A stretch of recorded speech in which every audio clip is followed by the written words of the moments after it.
ইবাদত কবুলের প্রধান শর্ত হল হালাল পথে উপার্জন।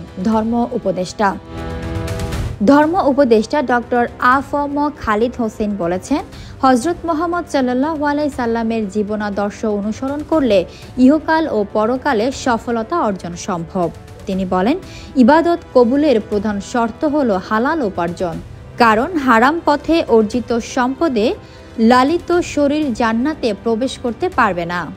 রোববার বিকেলে রাজধানীর গুলশান সেন্ট্রাল মসজিদ অ্যান্ড ঈদগাহ সোসাইটিতে আয়োজিত সিরাতুন নবী উপলক্ষে আলোচনা সভা ও পুরস্কার বিতরণ অনুষ্ঠানে প্রধান অতিথির বক্তব্যে তিনি এসব কথা বলেন। ডক্টর খালিদ হোসেন বলেন, রাসূলুল্লাহ সাল্লাল্লাহু আলাইহি সাল্লামের আদর্শেই মানব কল্যাণের পথ নিহিত। তিনি মানুষকে পাপ থেকে বিরত থাকা, তওবা করা এবং সহজ সরল জীবনযাপনের আহ্বান জানান। হালাল উপার্জনের গুরুত্ব তুলে ধরে তিনি বলেন, হারাম অর্থে উপার্জিত সম্পদে নামাজ, রোজা, হজ বা জাকাত কোনো ইবাদতেই কবুল হয় না। মানুষ হয়তো দুদকের হাত থেকে বাঁচতে পারে, কিন্তু আল্লাহর বিচার থেকে কেউ রেহাই পাবে না বলেও সতর্ক করেন তিনি।